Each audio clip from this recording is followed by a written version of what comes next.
Blue Marble Defenders story number 21, The Borisov Intrusion. Leo tells this story. Chapter 1.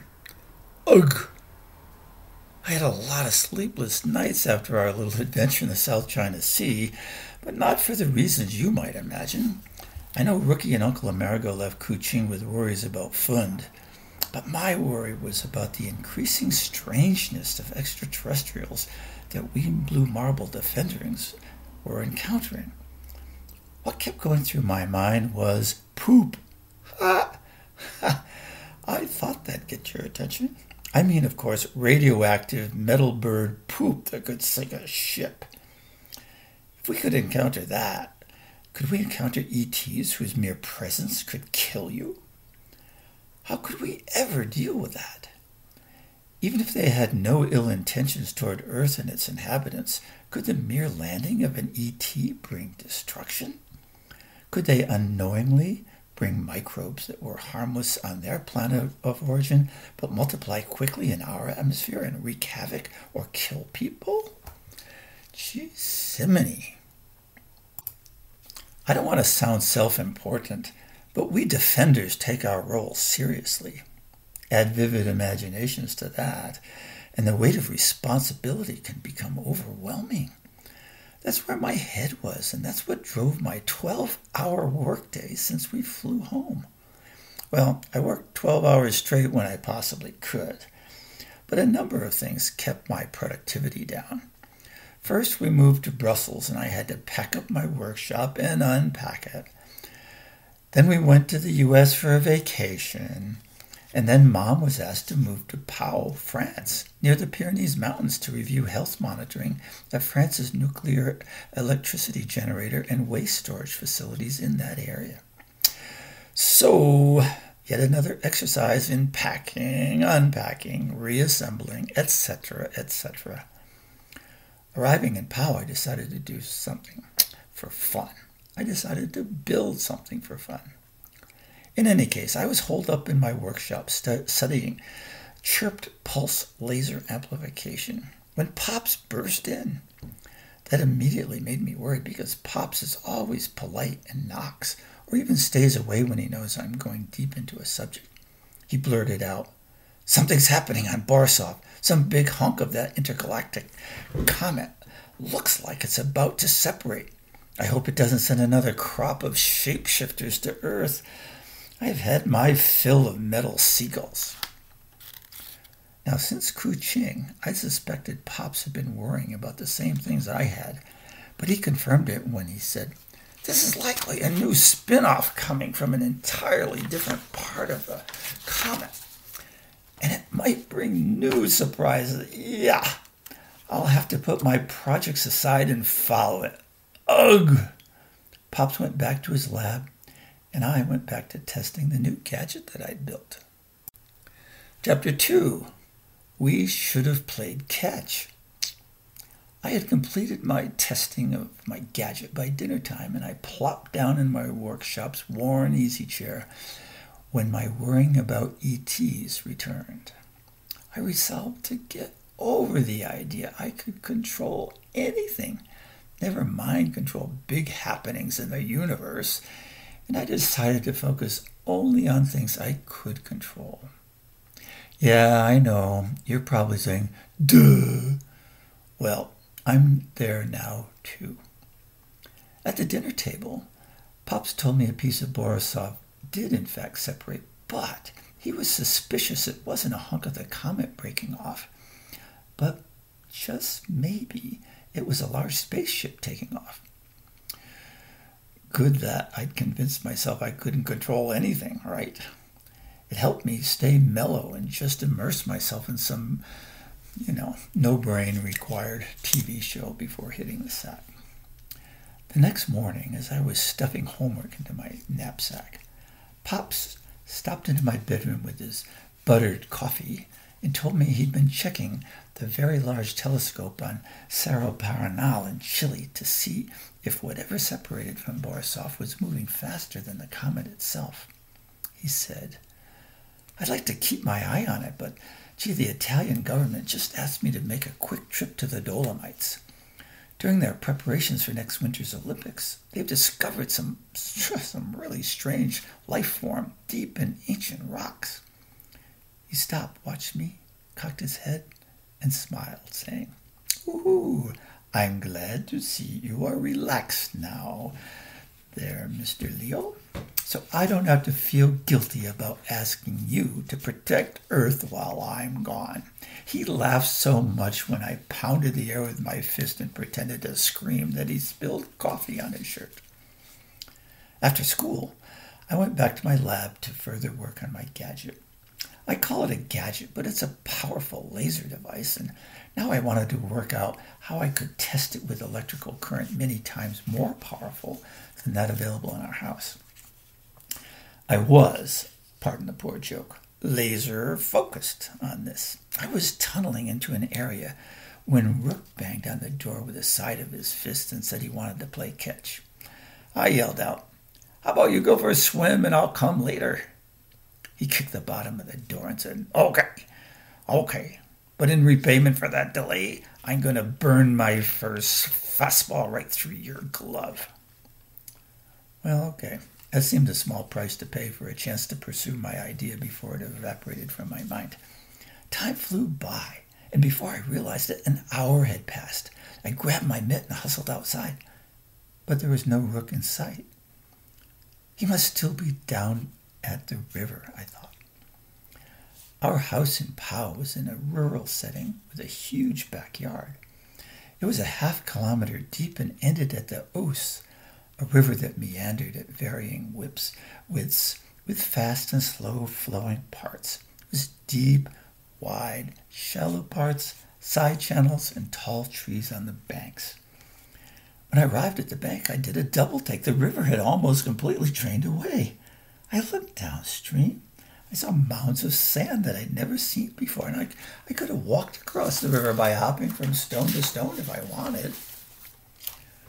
Gee, I couldn't imagine what was up, and I did imagine that Rookie was out looking to figure it out too. Then I walked upstream to a bend and got the shock of my life. A huge craft shaped like a half ball sitting on top of V-shaped wings was rising from the riverbed. There was no chance of the force making it there was no sign of the force making it rise, but jets of vapor steamed out from its sides to stabilize it.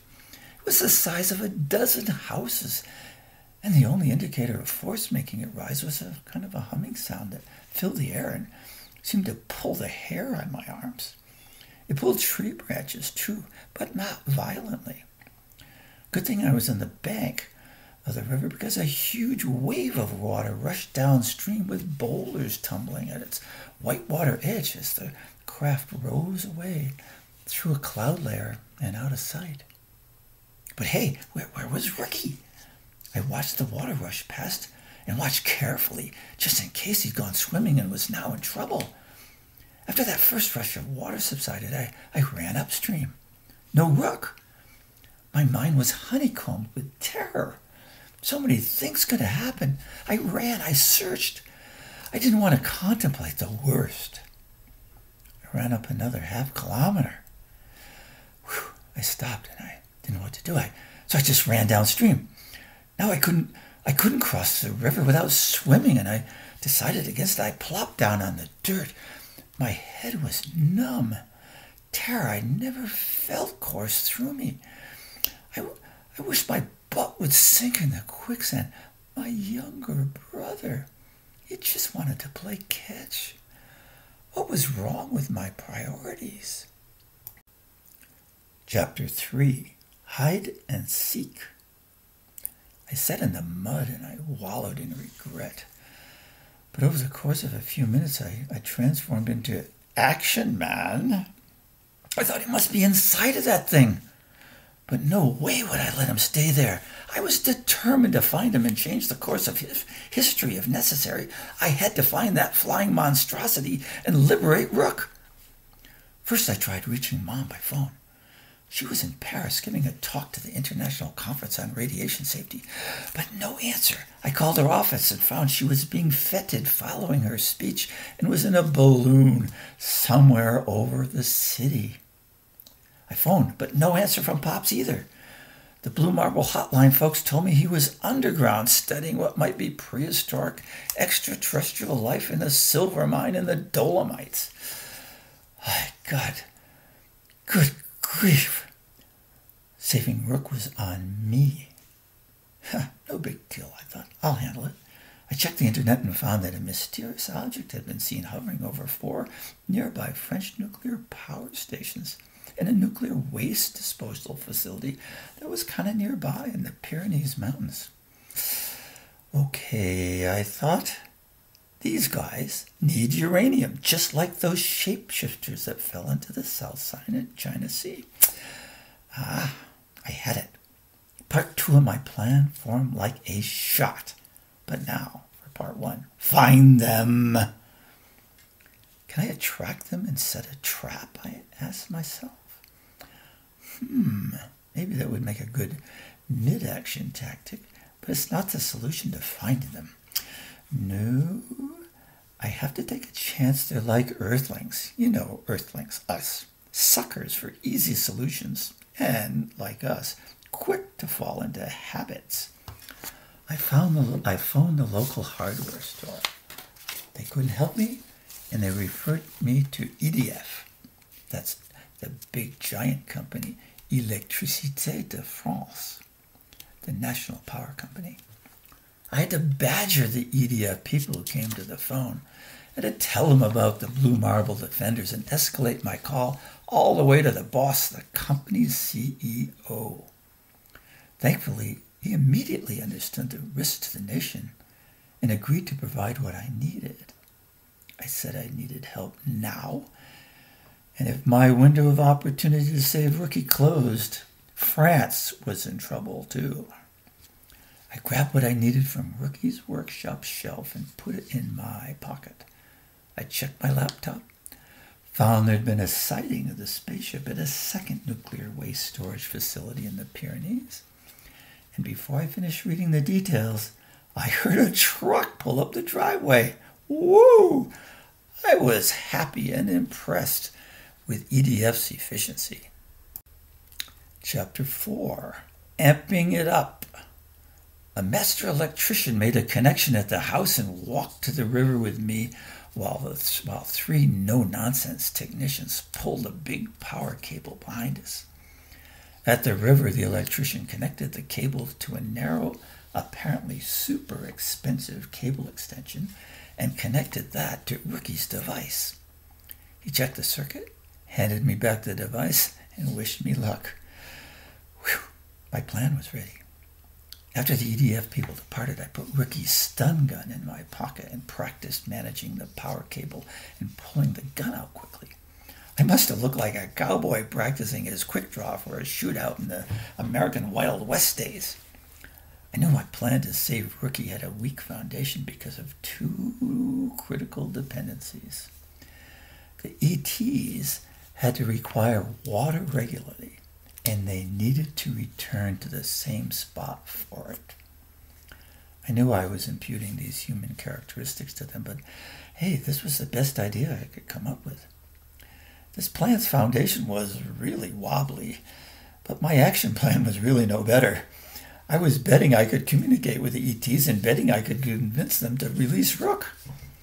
My security was merely Rookie's stun gun.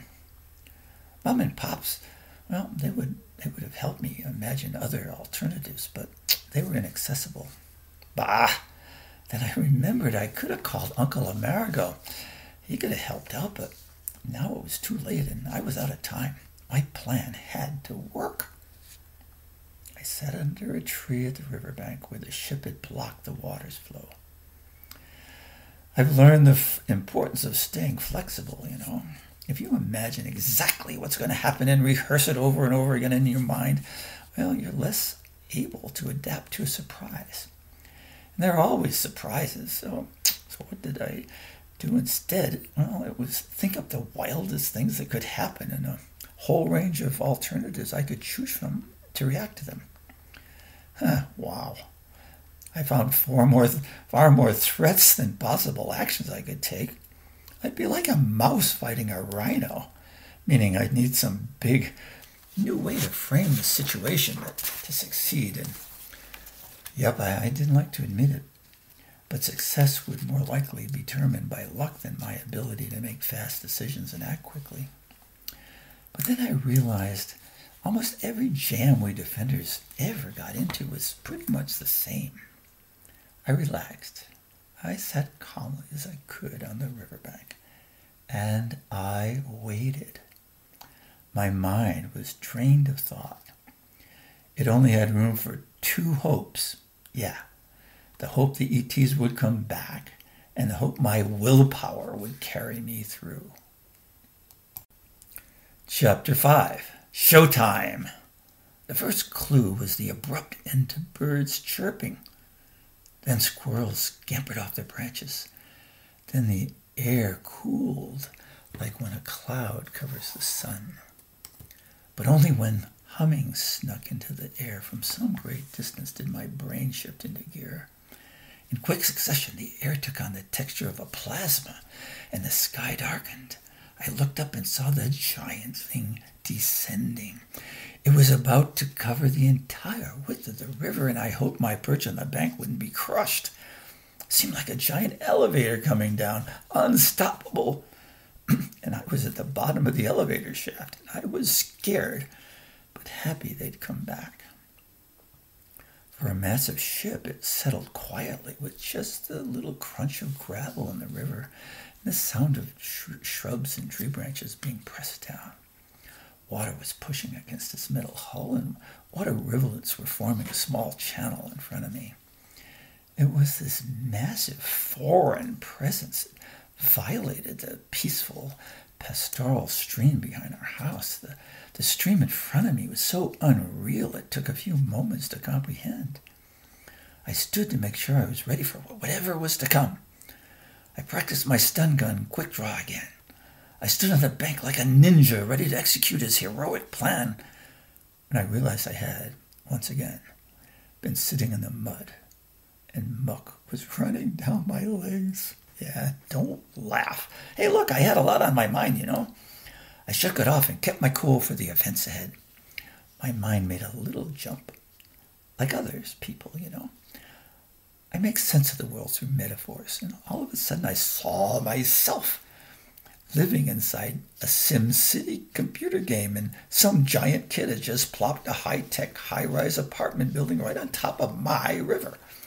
I pushed the stupid thought away because this was no time to daydream.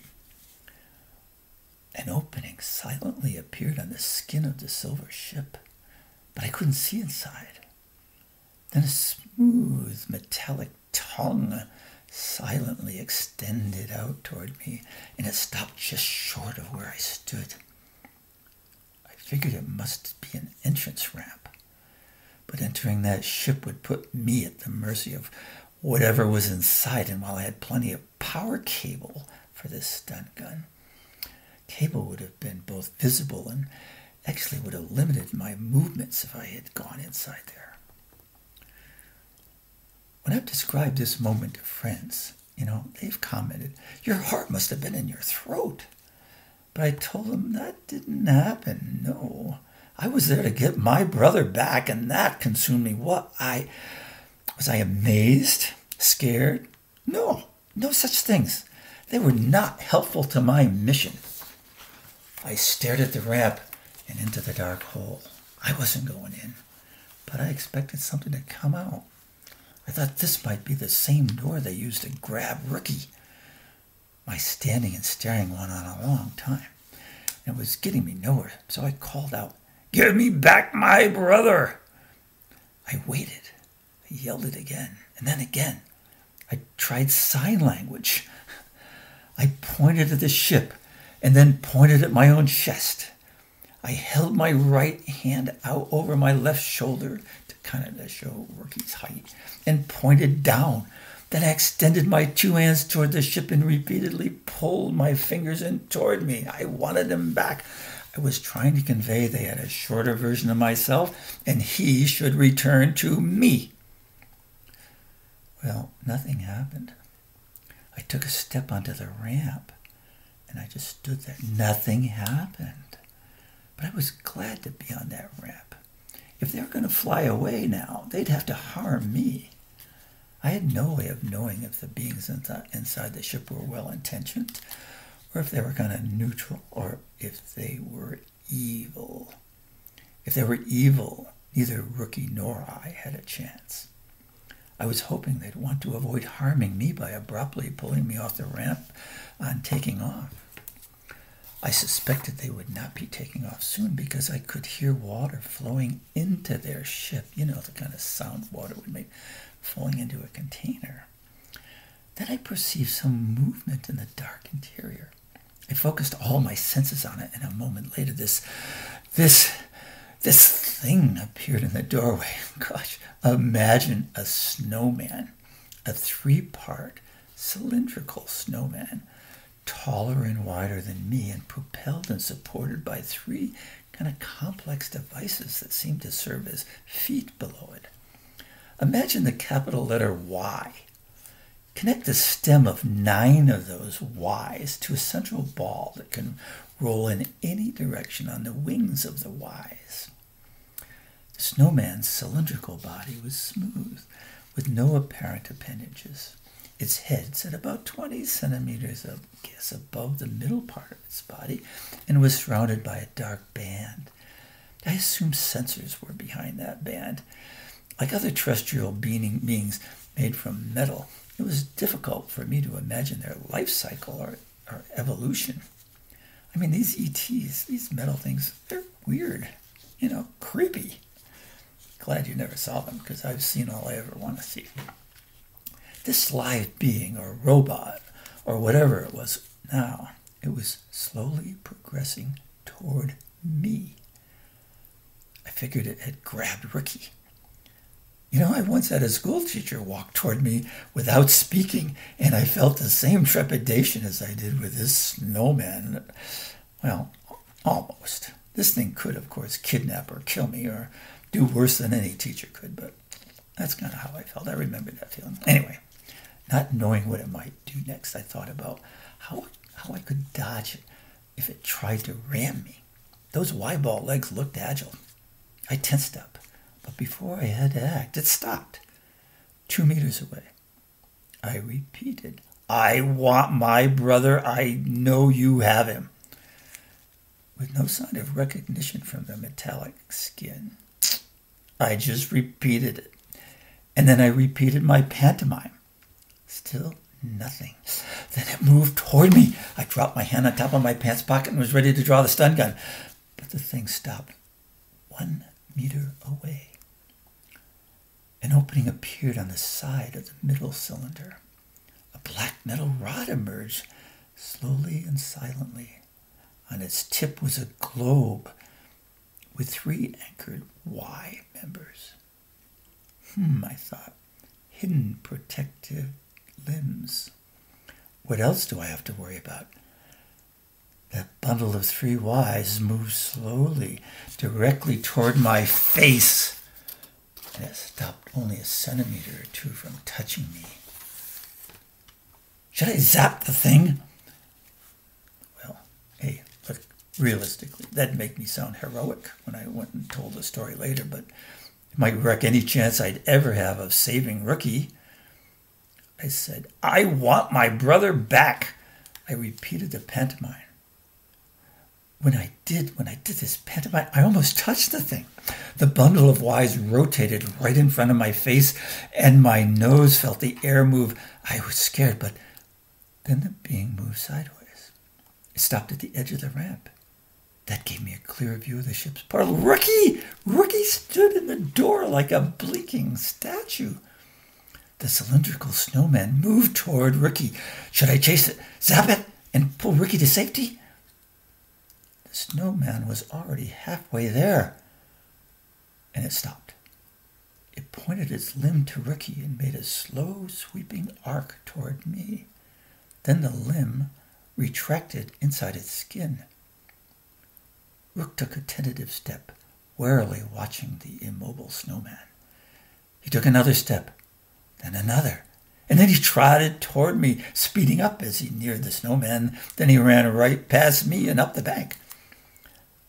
I didn't know what to do. I saluted the snowman, gave a bow toward the open portal, and walked to the end of the plank, and then I jumped off, went up the bank. Rook was sitting at the base of a big tree, holding his knees. I turned the stun gun safety switch on, dropped it, sat next to him, and asked, "Hey, you okay, bro?" "Yeah. Other than kidnapping and scaring the space buds out of me, they treated me just fine. But I don't know what would have come next and whether I was long for this world. So thanks for springing me, bro." "Say, I saw you have the stun gun and you wired it up. What were you going to do?" I said, "Well, having juiced it, I thought your stun gun might help me disable those guys and get you back. When that snowman-looking thing came out, I figured if he was hostile toward me, I'd first use it to protect myself, and I didn't know. I figured I'd just decide what to do later. Say, let's go back to the house. Not that I think they'll change their minds and come after us, but it's just that I left my phone there, and I want to tell Mom and Pops what's happening. They're totally in the dark about your kidnapping." As we walked to the house, the alien ship's shadow passed eerily over us. Chapter 6, the second act. Both Mom and Pops were still unreachable. I phoned EDF, reported my success, thanked them for their help, and then grabbed an apple for lunch. Ricky was starved, and while he was chowing down, I went to my workshop and surfed the internet. My mistake. Breaking news. Unidentified aircraft disrupts POW nuclear waste site. Environmental disaster looms. Whew. That nuclear waste site was not far from us. It was just up in the Pyrenees. The ET's ship had apparently gone straight there and sucked in hundreds of barrels of toxic nuclear waste from a mine the French government had blasted into the rock. The ship had already left Earth's atmosphere and was heading for parts unknown. They did all that just while we were eating lunch. They departed without doing any damage to Earth, but about 20 barrels of highly radioactive waste were now precariously scattered in front of the mine and were at risk of rolling over the edge of cliffs. If they fell, they'd contaminate the torrent that was draining a glacier above, and that torrent fed a major river, our river, the Ouse. The barrels could not be secured because the entire mine site and cliffside had been made radioactive when the spaceship sucked up the others. Emergency crews could try to secure them, but they would surely lose their lives. I was shocked, but I wasn't amazed. Events sometimes have unimaginable connections, and this was one of them. I thought I could help, and then, hey, I have a responsibility to help. But radiation is a big deal. Back in the South China Sea, Uncle Amerigo had insisted we take no chances with radiation. You can't see it, you can't smell it, but it can kill you. Maybe not immediately, maybe not tomorrow, but it can. And there's little you can do once it gets into you. Mom and Pop still weren't available, so this time I called Uncle A for advice. Fortunately, he answered right away. I told him what had happened to Rookie, told him the new environmental problem, and told him I thought I could help, and how. Uncle Americo said, "Go for it, man, but remember you're in danger, serious danger. Here are a few things I know your parents would want you to agree to. First, don't allow Rookie to join you. Look, you know he'll insist. He'll want to help. He'll want to be there to protect you in any way he can. But you must be firm. The probability that he can help is far outweighed by the risk of harm coming his way in some unanticipated manner. You must insist. Give him an assignment like making contact with your parents. Second, If the CEO of EDF agrees, and I'll tell you, he'd be crazy not to, tell him you want a hazmat suit, the best, the lead-line version, and you want a nuclear engineer with you to double-check that you're not missing the cautionary messages the suit sends you because you're, busy with your device or something. And third, you'll have tremendous power in your hands, perhaps more than any human has ever held. Remember, you've tested your invention only with household current. Tell the CEO you want an engineer to first review your device to ensure some small component won't burn out in seconds. If he says a part is weak and he doesn't have a suitable replacement, stop. Go no further. And finally, take stock of your situation and be realistic every moment. No heroics. If you're not 100% convinced that everything is in perfect order, back away. Look, Leo, you're a capable guy with high purpose, but those virtues offer you no protection from radiation. So, want to talk about anything? I said, nope. Time has come to save our river right now.